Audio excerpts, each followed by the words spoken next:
con la alegría de siempre, estamos con ustedes aquí en Comunicación y Vida. Monseñor, usted... Parece que se le gastaron los saludos a Polo. Que está... No, hay que variar, hay que variar. Bien, bien, pues gracias a Dios que podemos compartir con ustedes nuevamente en Comunicación y Vida. Quiero aprovechar desde el principio para saludar ya hace unos días que celebró su 9º aniversario de ordenación episcopal, Monseñor Pier Giorgio Bertoldi, el nuncio apostólico de su santidad en la República Dominicana. Monseñor Bertoldi cumplió el 9º aniversario. Son poquitos, Polo, 9, sí. porque ante los que ya vamos por 26, como que poquito, Sí, sí. pero bien aprovechados, pues saludamos con mucho aprecio a Monseñor Bertoldi, que se ha dado a querer desde el principio y también con su certera participación en la vida de la Iglesia Dominicana o la Iglesia que peregrina en la República Dominicana.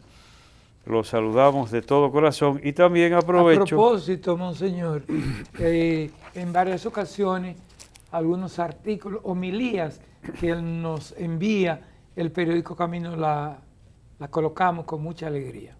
Ah, también. Sí, sí, sí. Se ve que a mí no me está llegando ya el periódico Es Camino. verdad. Ni digital ni de ninguna manera. Qué caída tan profunda. Hay que revisar eso. Qué caída tan profunda. Hay que revisar eso inmediatamente. Porque no sabía que él...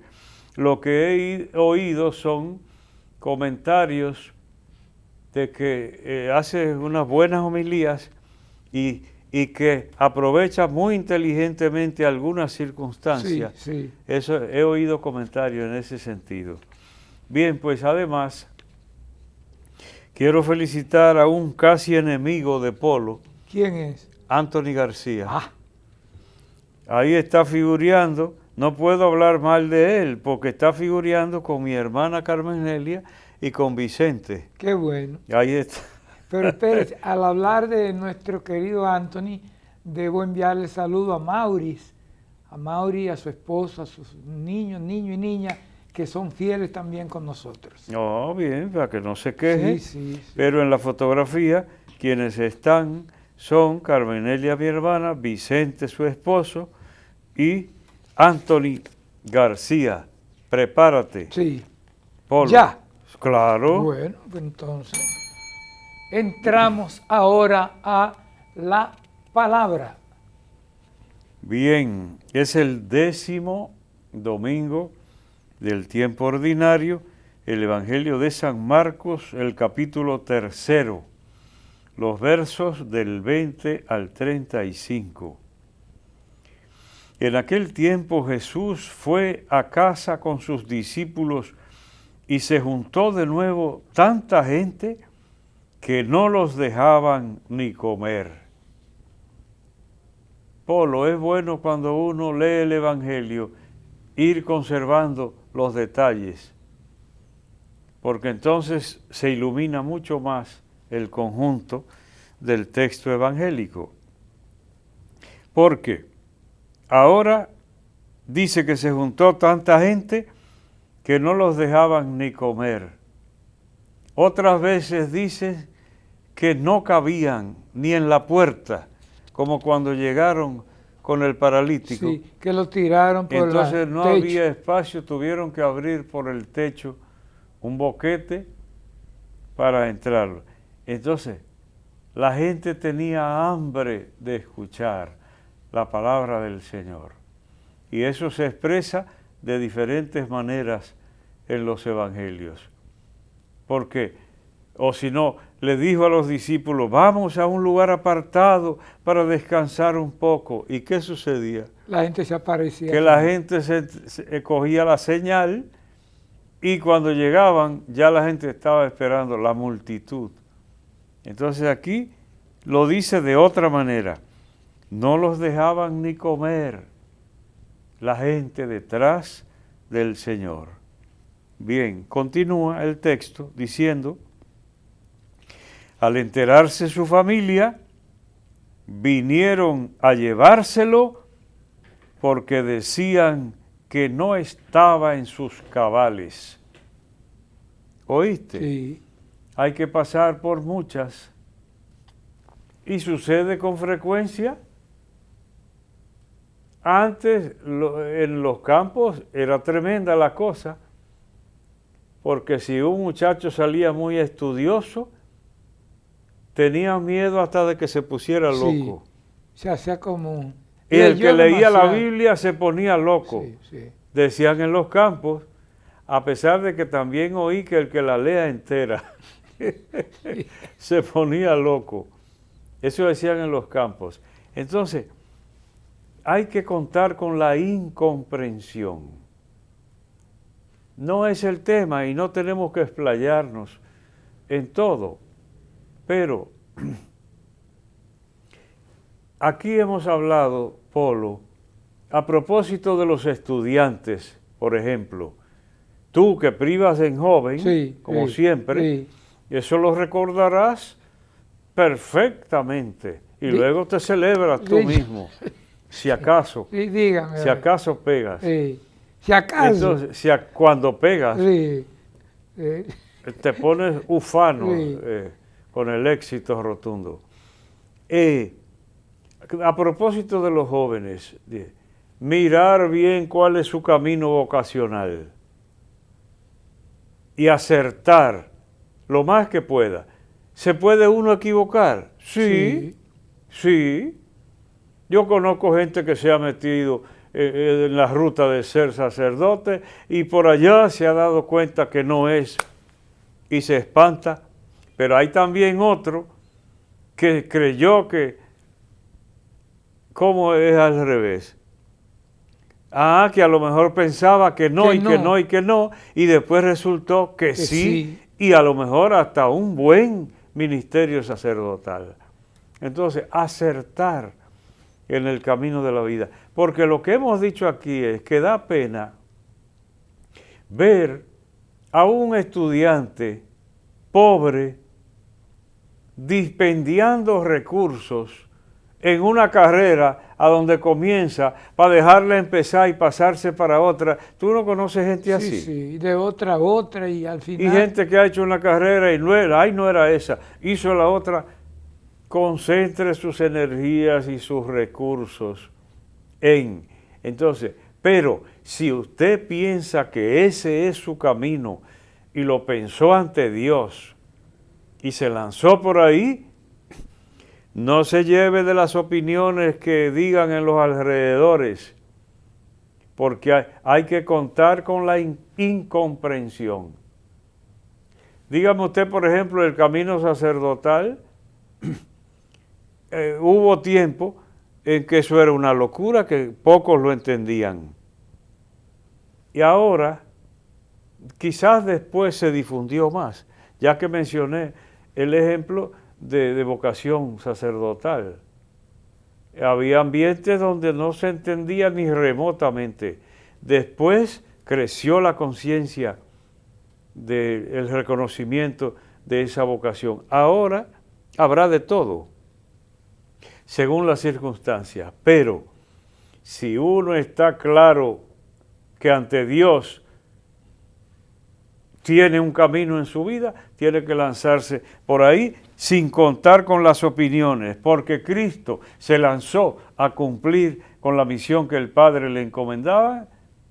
Y oigan, su familia fue a buscarlo, porque la gente empezó, está perdido, está loco, y fueron a buscarlo para rescatarlo al pobre. Sabe que me encuentro, monseñor, y ustedes amigos y amigas, con un grupo de jóvenes en la universidad y eso, cuando uno le habla de la vida monástica, de que hay, por ejemplo, Jarabacoa, los cistercienses, en Monción, en Puerto Plata, donde están sus amigas, las religiosas, y no lo entienden, y dice, ¿cómo es posible? Todavía sí.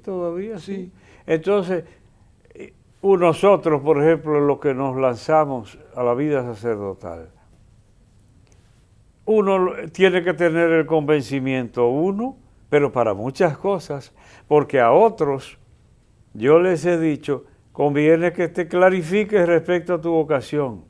Porque si Dios te llamó para esto, Él está comprometido, como dije en un programa anterior, cuando hablé de la divina providencia. Sí.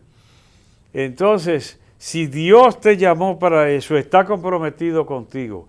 Pero si no te llamó para eso, tú te metiste por tu cuenta, es diferente. Entonces, aclarar para qué fuimos llamados, cuál es nuestra misión en esta vida. Y luego, entonces, lo que, aparte de lo religioso, podemos decir, hemos tenido cierto nivel de éxito humanamente, ha sido por cabeza dura también, que uno creyó en algo.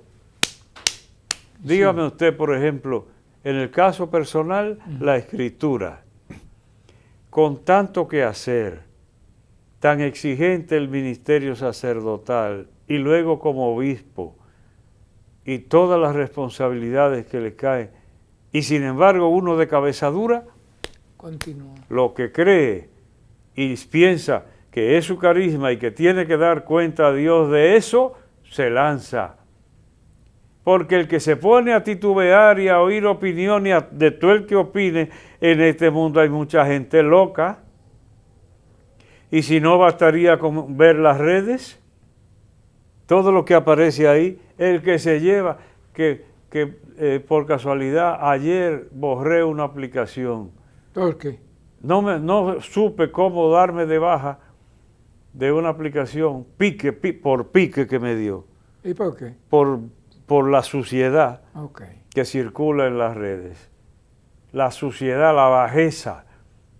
Y entonces hay una que yo oí que por ahí que se va a tirar ahora, entonces no supe cómo. Yo creo que se la ponen difícil también, para que le cueste a uno encontrar. Yo no supe, y eso que yo no soy el más bruto bregando con eso. Y no supe cómo darme de baja, y lo que hice fue que borré la aplicación. Precisamente.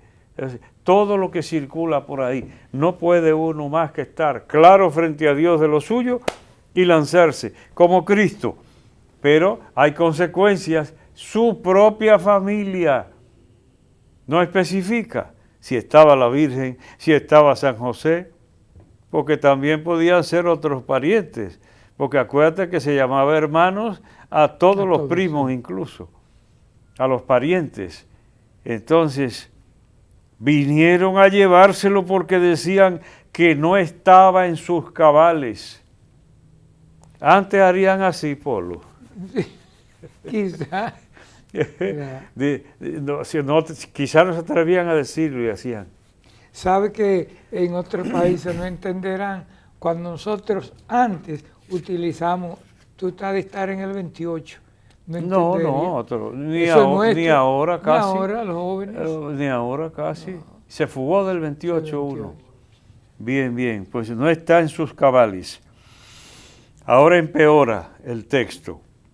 También los escribas que habían bajado de Jerusalén decían, tiene dentro a Belcebú y expulsa a los demonios con el poder del jefe de los demonios.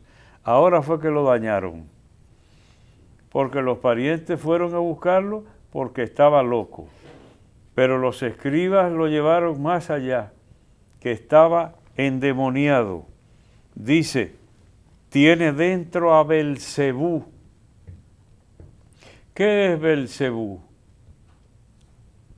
Belcebú es una creación de los judíos, un nombre creado por ellos, y el señor de las moscas, así llamaban como al demonio, el señor de las moscas, por distintas explicaciones culturales de entonces, distintas porque no hay una sola, para explicar por qué lo llamaban el señor de las moscas, que es literalmente lo que significa Belcebú. El nombre que ahí aparece no lo explica. Tiene dentro a Belcebú, entonces quiere decir al demonio. Ahora para traducir tendríamos que decir nosotros a Satanás. Entonces, y expulsa a los demonios con el poder del jefe de los demonios. Oiga, qué razonamiento. Hasta para equivocarse debería uno ser un poco lógico. Sí, coherente. Y Cristo va a aprovechar la incoherencia para decírselo.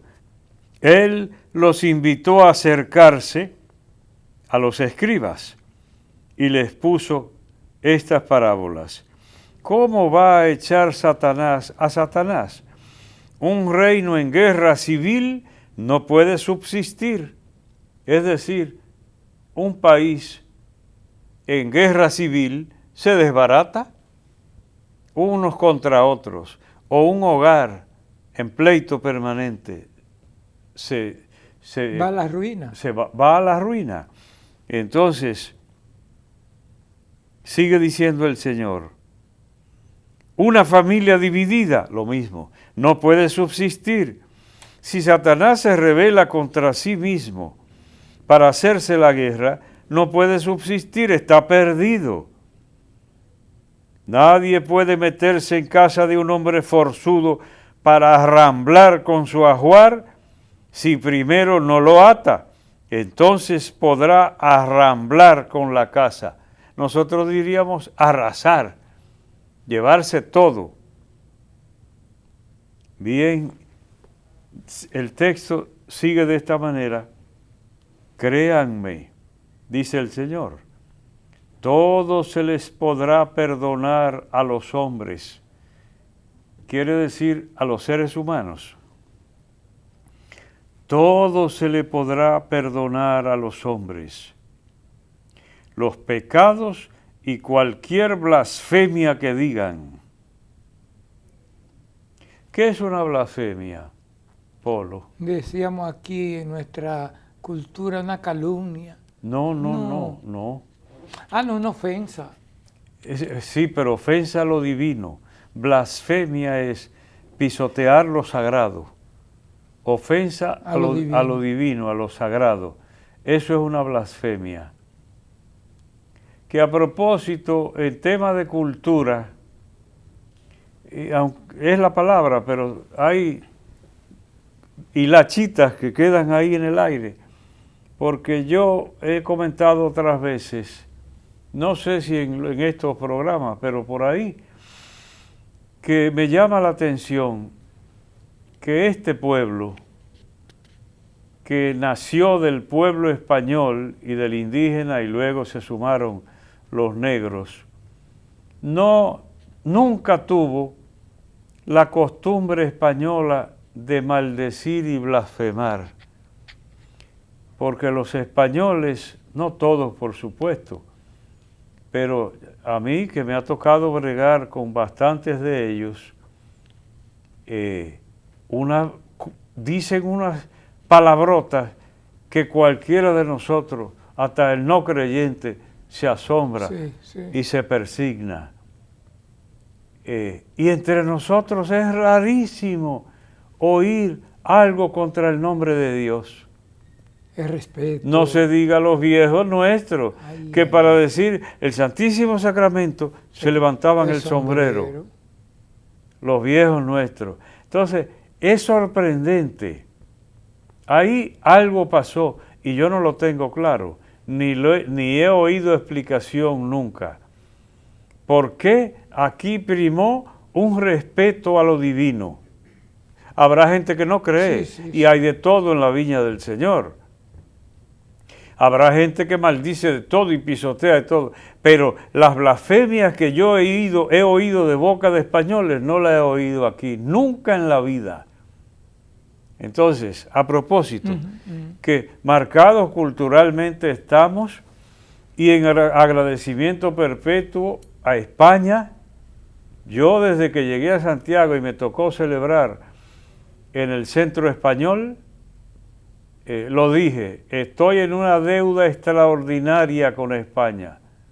El que diga otra cosa, y en el caso personal, yo la puedo justificar muy bien. Porque incluso los viejos de nosotros tenían usos que eran directos de España en los campos, y los recibimos ahí. Dígame usted después, entrar a ser formado por personas formadas por jesuitas españoles y claretianos españoles, y luego entrar nosotros a ser formados directamente por españoles toda la vida, díganme ustedes si tendremos deuda. Es decir, que yo sería incapaz absolutamente de no reconocer eso y de hablar contra ese don, un poquito en la línea de el poeta chileno Neruda. Pablo Neruda, en sus memorias, que yo después tomé un breve texto para el libro mío, Mis amigas las palabras, en la contraportada puse un texto y él termina diciendo de los españoles, esos soldados torvos, no sé qué los llama, pero dice al final, se llevaron todo, nos dejaron la palabra, dice Neruda. Es decir, yo sería incapaz de reconocer un tesoro enorme que viene de los españoles. Claro que después hay dominicanos destacadísimos que asumieron la cultura, etcétera, etcétera. Pero yo personalmente tengo una deuda increíble con España. Entonces, a propósito de blasfemar, para que no se crea que al decir yo eso, de que aquí se mantuvo el ambiente mucho más sano en cuanto al tema de la blasfemia, mucho más sano. Entonces, el que blasfeme contra el Espíritu Santo no tendrá perdón jamás, cargará con su pecado para siempre. ¿Está fuerte eso? Sí, sí. Polo, y si yo te trato de enredarte la cabulla, y Dios no es todo misericordia, dijo el Papa Francisco, y le dedicó hasta un año entero a la misericordia. ¿Y cómo me explicas tú entonces que Dios diga, no todo se perdona, porque el que blasfeme contra el Espíritu Santo no será perdonado? Ahí priva. No, priva. ahí necesito esa explicación. Sí. Entonces, por eso la palabra de Dios, sí, bonitísima y todo, pero exige. Ahora hay un criterio hermenéutico muy bueno que yo lo repito bastante y es iluminar la palabra con la palabra. Y por eso yo te he dicho, hasta detalles que uno va llevando y llevando, iluminan en un momento. Detalles, a veces menos significativos, pero otras veces verdades de a puño que se iluminan una con la otra. Entonces, quizás para que esto quede un poquito intrigado así, no te voy a, y tú mismo te quedes diciendo, ¿qué será lo que me va a responder? Sí. Creo que va a ser en el siguiente capítulo. En el siguiente capítulo. Esto es Comunicación y Vida. Nos vamos a la pausa y volvemos con la palabra, luego la palabrita y más contenidos. Siga con nosotros.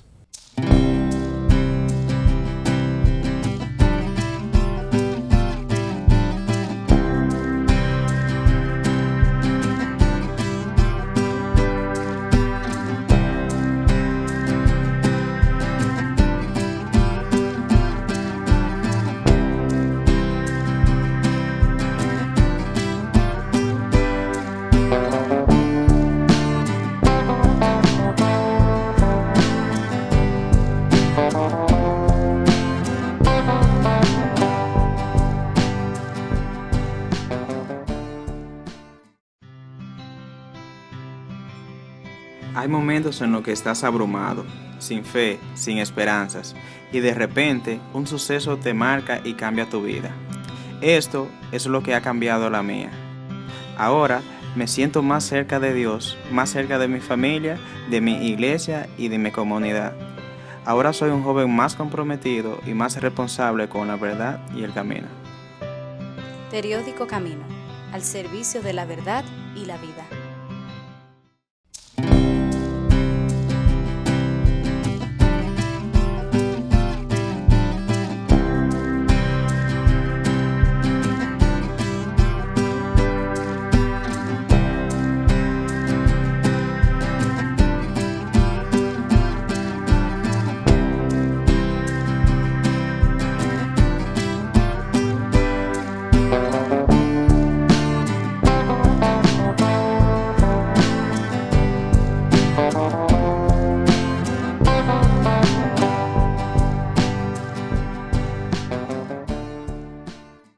Gracias por seguir en Comunicación y Vida. Y estamos en la palabra. Pero el que blasfeme contra el Espíritu Santo no tendrá perdón jamás. Ahí quiero Quedamos en que tú me ibas a explicar eso. No, que usted me iba a dar un poco de luz sobre esa parte. Por si acaso, Sí. a ver. Entonces, yo lo que te planteaba era, si Dios es todo misericordia, además, como dice San Juan, Dios es amor, todo misericordia. Y te mencioné, el Papa Francisco le dedicó incluso un año entero a celebrar El año de la misericordia. esa característica tan hermosa de la misericordia de Dios. Y ahora nos encontramos en pleno evangelio. El que blasfeme contra el Espíritu Santo no tendrá perdón jamás. Cargará con su pecado para siempre. Bien, la explicación, porque este pedacito ilumina un poco. Dice, se refería a los que decían que él tenía dentro un espíritu inmundo. ¿Cómo te puede iluminar eso? Aquí pone una pequeña explicación. Cristo dice eso. Todo pecado será perdonado, pero el que peque contra el Espíritu Santo se embromó, porque no encontrará el perdón. Y dice, se refería a los que decían que él tenía dentro un espíritu inmundo, es decir, a Satanás. Entonces, de ahí se puede deducir, porque, digámoslo de esta manera, yo no sé si lo dijo otro así o lo que sea, pero digámoslo así de esta manera. El que peque contra la luz está condenado a vivir en la oscuridad. El que peque contra el Espíritu de Dios está negando la luz de Dios, la gracia de Dios, la posibilidad de salvarse. El que a la verdad de Dios la llame mentira, como es Cristo el Salvador, y que lo llamen endemoniado, es decir, negar la luz de Dios, pues tendrá que vivir en la oscuridad toda la vida. En ese sentido, es decir, que el que blasfeme contra el Espíritu Santo se incapacita para el perdón de Dios, porque el perdón de Dios y la gracia de Dios vienen del Espíritu Santo de Dios. Y el que niegue rotundamente a Dios, ¿cómo se va a salvar? Cerró la puerta a su salvación. Él mismo. Él mismo se cerró la puerta. Es la explicación más plausible que yo he escuchado siempre, porque el Evangelio no aclara por completo, pero tú sí puedes deducir de lo que Cristo dijo. Se refería a los que decían que tenía dentro un espíritu inmundo, es decir, a la gracia de Dios llamarla pecado, a la luz de Dios llamarla tinieblas. Yo soy la luz del mundo, el que me sigue no andará en oscuridad, dice Cristo, y le dicen que tiene las tinieblas adentro de Satanás. Entonces, el que peque así, se está cerrando la puerta a la gracia de Dios. No tiene posibilidad de perdón, no porque Dios sea malo, porque Él se cerró la puerta del perdón. Ese es el pecado contra el Espíritu. Usted le cierra la puerta absolutamente a Dios. La blasfemia contra el Espíritu. Polo. Quede bien. Vamos a ver dentro de un par de programas. Sí. Yo te voy a preguntar para que tú me des Llegaron su madre y sus hermanos. Aquí está otra faceta. Se ve que en este punto del Evangelio agruparon varios elementos que no tienen que sucederse uno al otro, porque no era que uno estaba dictando y otro copiando, pues el evangelista salió a averiguar y le preguntó a la Virgen y le preguntó a los apóstoles. Entonces, no tenemos que dar como un dogma de fe el orden en que aparecen las cosas en el Evangelio, porque incluso varían de uno a otro. Ahora, el contenido, eso sí, pero mire, ahora presenta aquí, ¿sucedió así o no? Eso no nos interesa. La sucesión no nos interesa, sino la verdad de Dios comunicada en ese Evangelio. Llegaron su madre y sus hermanos y desde fuera lo mandaron llamar. ¿Por qué desde fuera, Polo? Desde fuera lo mandaron. Ajá, te pongo el problema. ¿No se atrevieron a acercársele? Parece que no. ¿Qué había dicho antes del gentío? La explicación más plausible es de que estaba rodeado de gente por todos los lados, la multitud, la que no lo dejaba ni comer. Entonces se acercaron hasta donde pudieron. Dígamele. Entonces, utilizaron intermediarios. y desde fuera lo mandaron a llamar, Sí. usaron intermediarios. Entonces no hay que suponer que le tenían miedo ni nada, sino la multitud. La multitud. La gente que tenía sentada alrededor le dijo, mira, tu madre y tus hermanos están fuera y te buscan. Les contestó, ¿quiénes son mi madre y mis hermanos? ¿Cómo te cae Ese eso? pasaje lo recuerdo. Dios. ¿Cómo te cae De eso? hace más de Porque 55 años. ¿y quién se cree este? Ahora no conoce a su mamá y a sus parientes. Era como para recriminar la actitud de Cristo.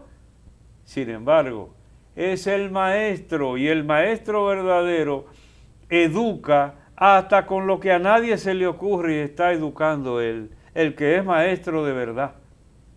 Una enseñanza. El que es maestro de verdad educa fuera del aula incluso, si es maestro de verdad. Sobre todo el maestro que educa hasta con su propia vida. Entonces, ¿para qué hizo él esa pregunta un poco desconcertante? ¿Quiénes son mi madre y mis hermanos? Debía saberlo bien. Dios sobre todas las cosas. Ah, pero lo hizo por nosotros, porque entonces le dio oportunidad de darnos una lección que va de un siglo a otro siglo. Y mientras haya seres humanos sobre la tierra, tendrá que oír esta respuesta. Y paseando la mirada por el corro, ¿qué es el corro?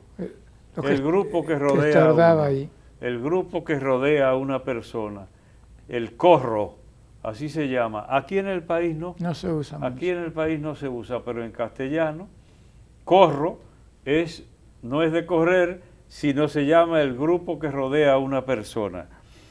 Entonces, por eso dice, paseando la mirada por el corro, por el grupo que rodeaba, dijo, estos son mi madre y mis hermanos, el que cumple la voluntad de Dios, ese es mi hermano y mi hermana y mi madre. Que por cierto, monseñor, muchos hermanos de otras denominaciones cristianas utilizan esa parte de la Biblia para decir que Jesús tuvo más hermanos. Ah, no, esa no, cualquiera, porque eso está en todas partes. No, ese pasaje específicamente no. Muchos. Porque a los parientes los llamaban hermanos. Ahí hay que dice hermanos de Jesús, que tenían su propio papá y los hijos de Zebedeo. Santiago, que era primo del Señor, y lo llama hermano. Entonces, pero eso es gente de, digamos, de poca formación. Pero a lo grande aquí es otra cosa, Polo. Sí. ¿Qué es lo admirable en ese pasaje? Mirando a la gente, dijo el Señor, estos son mi madre y mis hermanos. El que cumple la voluntad de Dios, ese es mi hermano y mi hermana y mi madre. Polo, te estoy atacando. Sí. Y ¿Qué se admira ahí? Para mí la idea que saco, usted me dirá, Dios por encima de todo. O sea, el que cumple la palabra, Sí. ese es mi madre, ese es mi padre, y el papá y la madre biológica de uno lo agradecerán también, Sí. tener uno a Dios por encima de todo. Sí. La idea fundamental en esto, en este pasaje es la grandeza de la dignidad, cómo nos encumbra el Señor. Eso es lo que yo pienso. Porque uno dice la Virgen Santísima y que Cristo mismo, porque si lo dijeran cualquiera, que Cristo mismo diga, me equipare a mí con su Madre Santísima, a ti y a quien sea, tú no te encuentras demasiado eso. Sí. Que si no hubiera sido el mismo Cristo, dice, pero eso es un error garrafal. Es el mismo Cristo que lo dice. Y el que sea verdadero cristiano hará las cosas que yo hago y aún mayores, dice Cristo, Es una elevación que alta. cualquiera. Dice, pero ¿cómo es posible?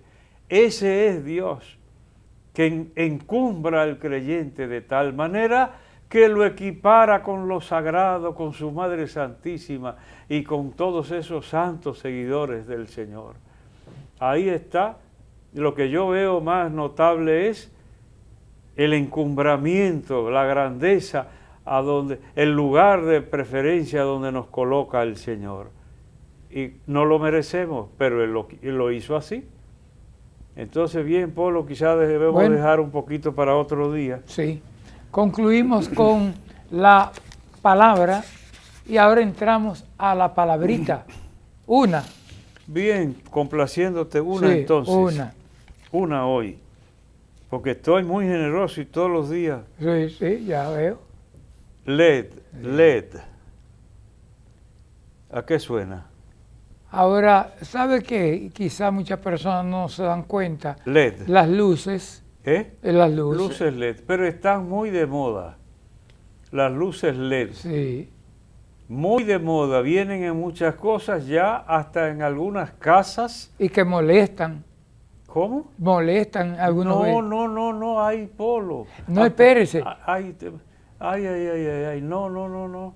Te lo- Muchachos, ya, es que tú no te diste cuenta ni siquiera en la casa donde yo vivo, las luces esas son LED. Sí. ¿Y cómo van a molestar? No, espérese. Y dan una luz maravillosa, incluso con tonalidades. Sí. Que tú te refieres a los aparatos que traen una lucecita y que quizás... No, y en los vehículos. Ahora se están usando con mucha potencia.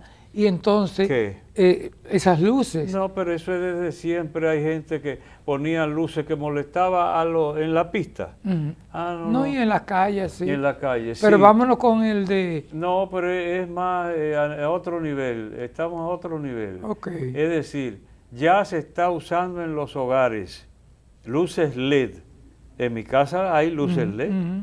Y tú ni Más te económica.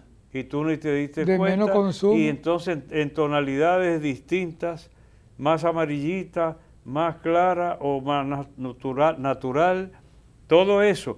Entonces, yo mismo digo, luces LED, así es que se llaman, pero yo no había averiguado hasta que me dio la curiosidad. Y entonces, ahí está. Light Emitting Diode, diodo emisor de luz. Eso es LED. Nosotros decimos luces LED, pero en inglés es LED. Ellos dicen cada letra, LED. Nosotros decimos LED. LED. Ellos así dicen las luces que nosotros decimos LED, que es diodo semiconductor que emite luz cuando se le aplica tensión. Entonces, diodo, válvula electrónica de 2 electrodos que solo deja pasar la corriente en un sentido. Eso mejor lo entendería un técnico, pero dejamos lo de electrodo y diodo y todo lo demás y solo nos quedamos con que el LED lo que significa es diodo semiconductor que emite luz cuando se le aplica tensión. Y entonces, diodos y electrodos son palabras claves en la electrónica. Y ahora estamos llenos y cada día más perfeccionados. Eso a propósito de luces LED. Bueno, entramos ahora, terminamos con la palabrita, entramos ahora con el compendio de doctrina social de la Iglesia, que en esta oportunidad escogemos el número 510, que dice: el desarme debe entenderse a la interdicción de armas que infligen efectos traumáticos excesivos o que golpean indiscriminadamente. Eso está como fino, No, por favor. Usted verá, el desarme debe extenderse a la interdicción. Espérate, ¿entenderse o extenderse? No, extenderse a la interdicción de armas que infligen efectos traumáticos excesivos o que golpean indiscriminadamente. Interdicción, ¿quién entiende eso? Usted verá ahora. Así como a las minas antipersonas, un tipo de pequeño artefacto. Interdicción, ahí debía decir prohibición. Prohibición. Y violación de los derechos. No, eso de interdicción, es prohibición. Y el de las minas antipersonas que siguen dañando durante mucho tiempo después del fin de las hostilidades. Aquí las minas que hay son de oro y demás. Y de cascajo. De aquí el arma de fuego. Sí. Arma de fuego. Pero yo pienso, por ejemplo, la situación de Colombia, de otros países latinoamericanos, donde se han utilizado tantas minas, que después que termina el conflicto, explotan y la gente va caminando y sin darse cuenta ahí le llega la muerte. Pero por suerte que entre nosotros, digo por suerte, y en Estados Unidos no hay minas, pero ahora acaba de matar un niño de 14 años a otro de 12, amiguito y hasta pariente creo. Entonces, el tema de las armas, sí. El tema de las armas. Y cada día más sofisticadas. Más todavía en los conflictos entre países y entre potencias. Es decir, que si alguna vez tuvo vigencia esa enseñanza de la Iglesia, ahora es que es urgente que haya políticas en esa dirección. Y sin embargo, ¿cuál es el gran problema cuando tú mencionas armas? ¿Cuál es el gran problema que está por el medio? Dinero. El dinero, la ganancia, el capitalismo, que el que se hace multimillonario produciendo armas va a querer que se limiten las armas. No, es un atentado contra la paz y cada día más. Entonces, ese es el gran problema. Y aquí en el país, si tú lo aplatanando un poquito el tema, con perdón del término, ¿qué tú ves? Porque aquí no hay minas. ¿Qué tú dirías aquí entonces? La proliferación de armas en personas que psiquiátricamente no están capacitadas para poseerla, tenderla. ¿Qué? No están. ¿Qué dijiste tú? No están capacitados para... Pero tú no dijiste, señalaste aquí. Ah, sí. No, hombre, aquí no, aquí es malo, gente mala, no es que están locos, están más sanos que nosotros, pero son sinvergüenza y ahora asaltando bancos y cuantas cosas, con armas largas, armas de guerra, ¿cómo llegan al país? Sí, pero quiero insistir en algo, monseñor, y ustedes amigos y amigas, se hacen exámenes para que una persona pero no se cumple las reglas. Ajá, la maldad no se examina. No. La maldad no se... Ahí es que yo veo lo peligroso. Lo peligroso no es lo otro, ¿no? Porque después de todo aquí hay poca gente loca. Mala sí. Entonces un malo con arma larga y arma de guerra, dime tú la moda de asaltar bancos, que tendrán que empatalonarse, porque si cogen esa moda, eso desacredita a un país rápidamente. Porque incluso eso puede hasta espantar inversiones y lo que sea. No, señor, y por último, y si esa persona mala, con un corazón ya alejado del amor y de la entrega a los otros, además de ese corazón, psiquiátricamente está mala. Sí, pero no, lo que es, yo no te digo que no, Polo. Sí. Lo que te digo es que estoy convencido de que ese no es el principal problema en el país. Es la vagabundería y la facilidad para conseguir armas. Incluso matar a un policía para quitarle o a un vigilante. Ese es el tema, o a un vigilante. Sí. Están más sanos que yo mentalmente. Ahora, es peor si se diera el caso, pero yo no lo veo por ahí, ¿no? Lo veo por la falta de moral, la pérdida de los valores. ¿Qué es lo que toca ahora? Ahora tengo que saludar. Porque tengo temas. A Altagracia Padilla, a Melisa Pérez, a María Martínez, a Domingo Gómez, Chechere, como le dicen. Espérate, y un saludo impreciso a toda la gente que me ataja en el Homs. Sí. Y en La Vega lo vemos. Un hombre con la mente brillante. Sí. ¿Qué quiero decir? Calvo. Que no tenía mucho cabello en la cabeza. Con el entusiasmo porque parece que me vio, yo no puedo conocer, Sí. pero él sí. Y otro también, Polo, que ya no retenemos ni los nombres. Por ejemplo, en Corpus Christi, en el Estadio Cibao, ¿cuántas personas se me acercaron? También en lo que fue la celebración del 150 aniversario Primer del Corpus Christi de Monseñor Héctor Rafael en Santiago, ¿eh? El estadio ahí. Así que ahí se me acercó muchas personas. Di que me echaron de menos y me echarán de menos. Me mandaron a recado y cosas. Sí. No me verán por ahí, no. Vámonos con el Ateneo que Bien, usted tuvo. Entonces un acto muy bonito. Tuvimos en el Ateneo Amantes de la Luz. ¿Cuándo fue? Eso fue el pasado, vea cómo está mi mente.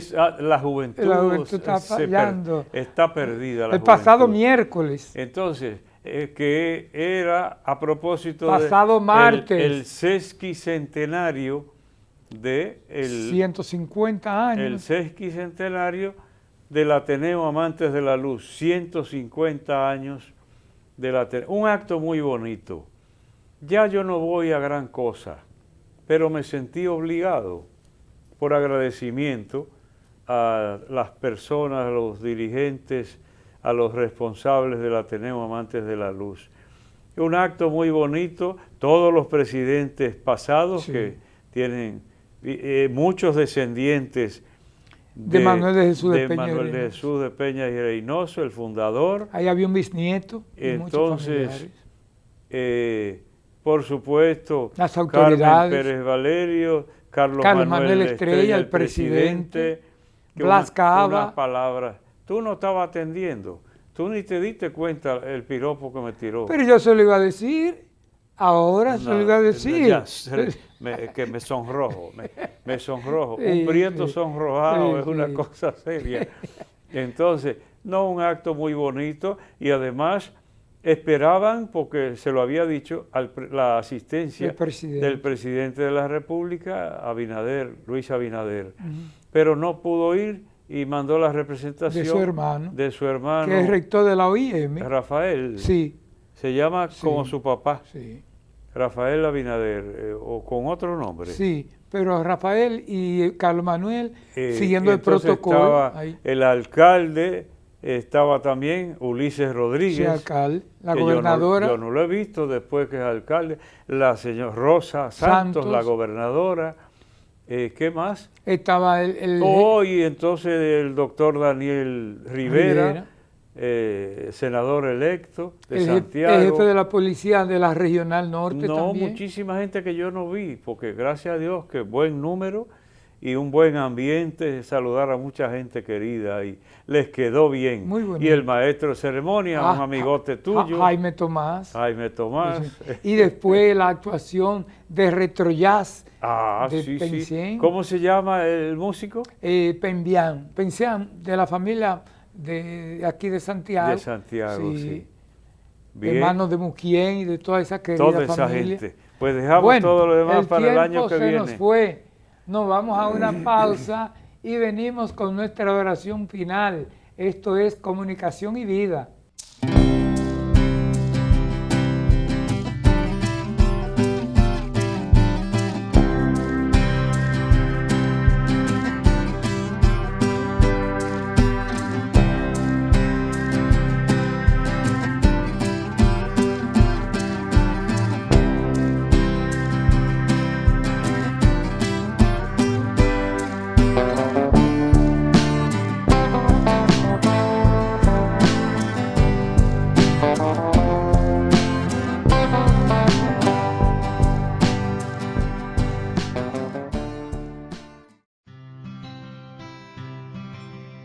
Hay momentos en los que estás abrumado, sin fe, sin esperanzas, y de repente un suceso te marca y cambia tu vida. Esto es lo que ha cambiado la mía. Ahora me siento más cerca de Dios, más cerca de mi familia, de mi iglesia y de mi comunidad. Ahora soy un joven más comprometido y más responsable con la verdad y el camino. Periódico Camino, al servicio de la verdad y la vida.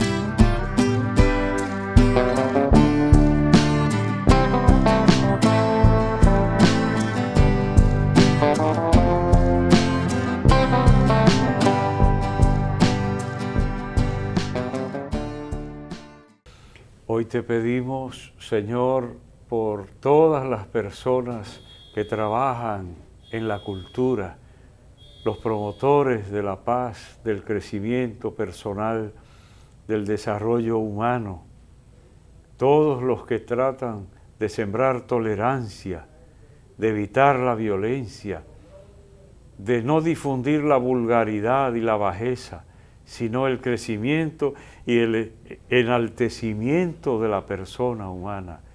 Dales fuerza y sabiduría suficientes para continuar hasta el final.